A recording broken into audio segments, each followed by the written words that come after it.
Today, we're looking at our first grouping of wide receivers that are very close in ADP and that could make or break your fantasy season. Matt, how's it going today? Doing good, my friend. Players we're going to be looking at are 9, 10, and 11 in consensus ranking, and those guys are Drake London, AJ Brown, and Ladd McConkey. So kicking it off with Drake London, who we both have at the top of this group, I think there's a big opportunity for him to even take a step forward from what he did last year, right? He's going to have Michael Penix all season.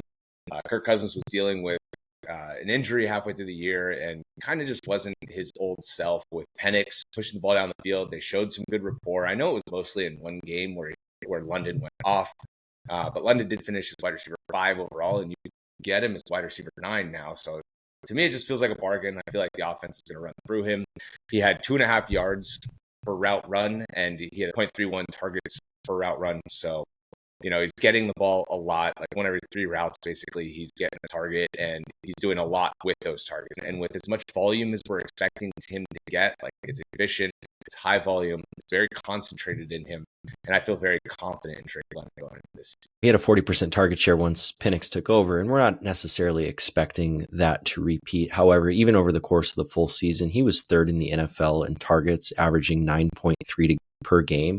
And I think the biggest reason, at least for me, of having him over AJ Brown, who, we know throughout his career has just been an absolute stud, is he got almost 2 targets more per game. And Atlanta's not exactly a juggernaut on defense whatsoever. We're definitely, expecting that volume to stay fairly similar. They didn't make any major acquisitions. We know Mooney opposite him is a very good player in his own right, but he's not necessarily going to be the target hog. It's going to be very concentrated, as you said.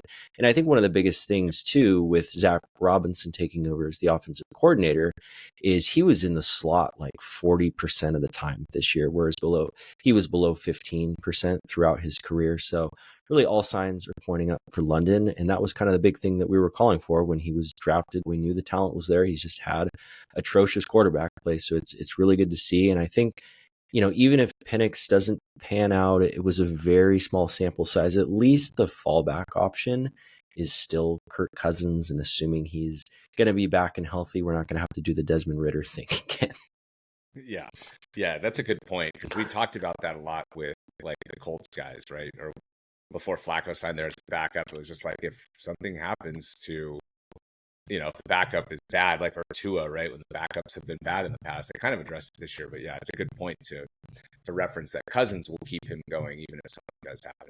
So London is just great, man. I think it's a combination of high draft capital, efficiency that he showed last year, and insane volume that we're expecting again this year. So in the back end of the top 10, it's just awesome to have a receiver like this. The next guy we're going to talk about here is AJ Brown, and you and I are split on him because I have AJ Brown 11th, so I have him the lowest of this group, and I know you have him at 10th, and I know even if he's your second wide receiver, you would pick him over London. So you have a very favorable ranking on AJ Brown, and obviously, I do too. It's not like I don't like AJ Brown. It's not like I'm avoiding AJ Brown. I'd be very excited to get him in the 3rd round. It's just I'm so incredibly worried about volume because, you look at all the metrics. I mean, if he was going to get volume, he might be the number 1 wide receiver in fantasy.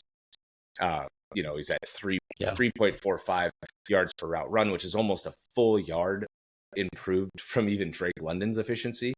And then he's up at that 31%, the target per route run as well. So he's getting just every 3rd route, he's getting a target. And it's just when you only throw it 480 times and you want to super that, there's going to be those weeks where he only gets 4 or 5 targets, especially if he's going to get 10 or 11 when they're winning, or I'm sorry, when they're trailing or they're in a close game. And so I'm just a little bit afraid of him being up and down a little bit because of game script. And,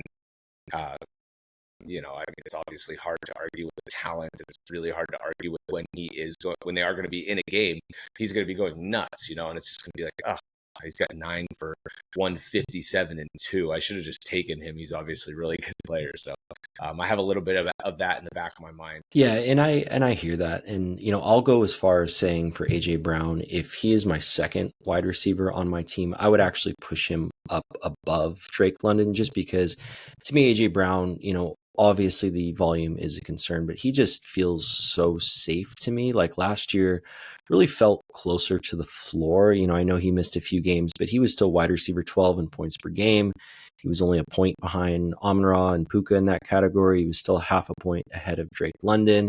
And again, he was doing this on 7.5 targets per game. And it's just like, if anything happens outside of his control, the defense takes a slight step back. Saquon missed his time coming off of 480 touches.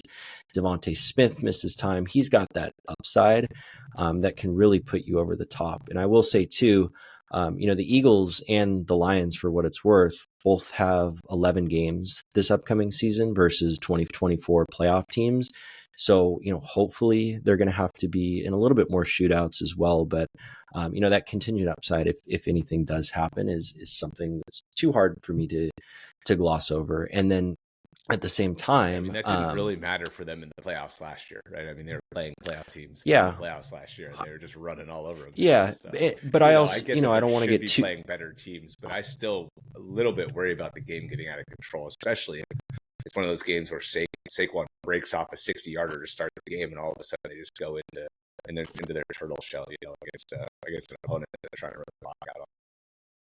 And that's fair, but we also do this every year after the Super Bowl, where it's like they're only going to get better. They're unstoppable. Yeah. It's going to be the next dynasty. So I don't want to get too caught up in that narrative specifically. I just think, for me, again, it's London if it's my first receiver because of the volume and obviously the talent and everything else we discussed.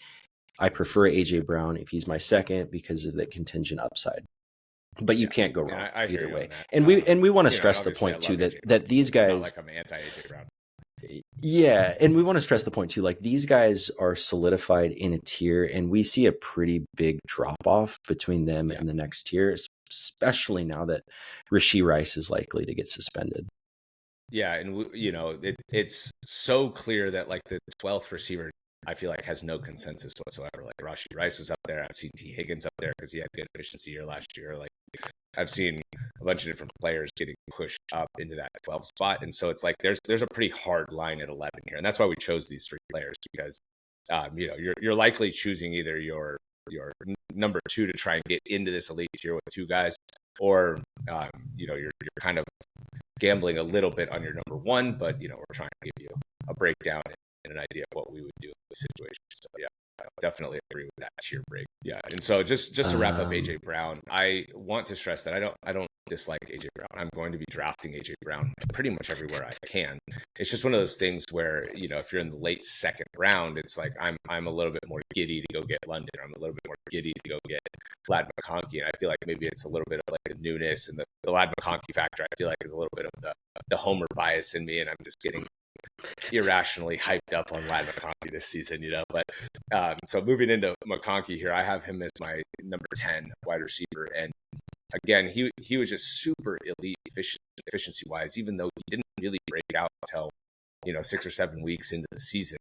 But 2.71 yards per route run, just a top end mark. So people that are thinking he's only a slot receiver is just not true. He absolutely has breakaway speed, ran in the high 4.3s, and he can move all around the formation. So, it's one of those things too, where like London, right, they're going to get him a lot of targets out of a lot of different looks. It's the same thing with Ladd. He's going to get a lot of targets out of a lot of different looks. And I know it's heavy run game too. So like, they have that going with AJ Brown too, but in the passing game, there's so much less competition.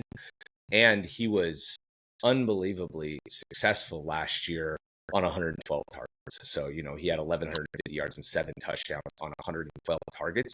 Those were Malik Neighbors' numbers last year as well, except he did it on 170 targets.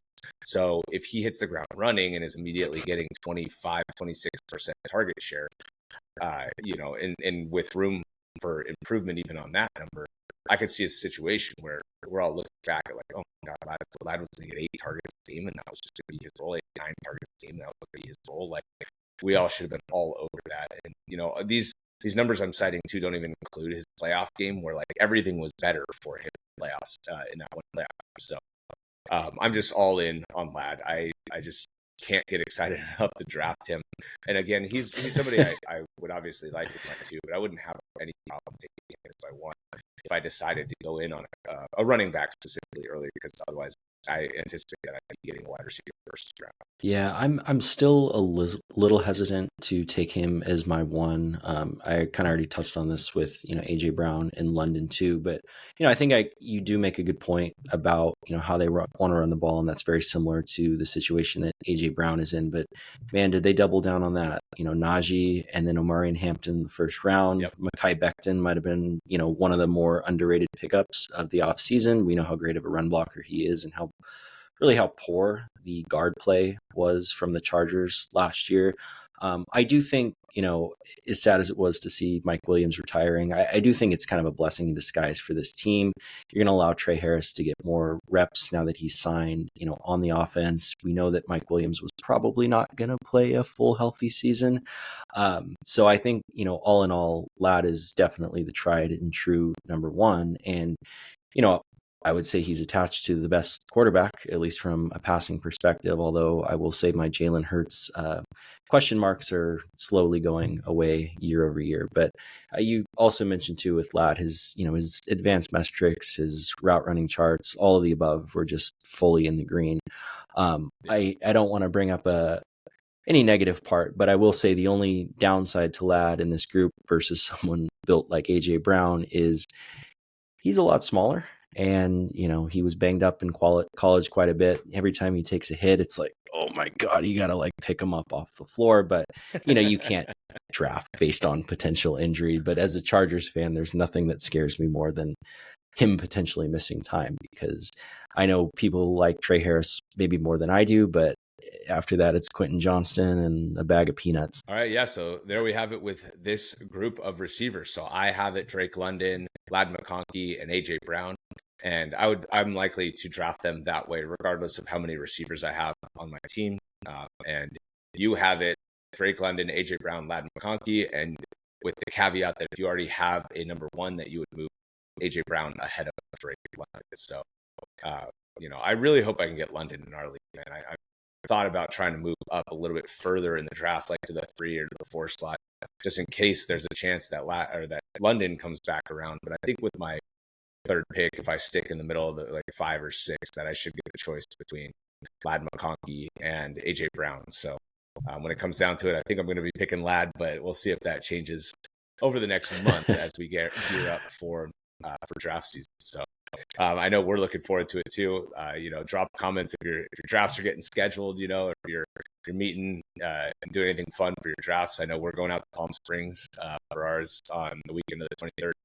And so we're very excited about that, and we'll be breaking that down, obviously, once we get our draft results in. So, this next month is going to be busy for us, and we're going to do our best to prepare you guys as much as possible for your draft. Absolutely. And if there's any other tiers that you guys want to see, just let us know in the comments. All right. And with that, thank you guys so much for watching. See you in the next one.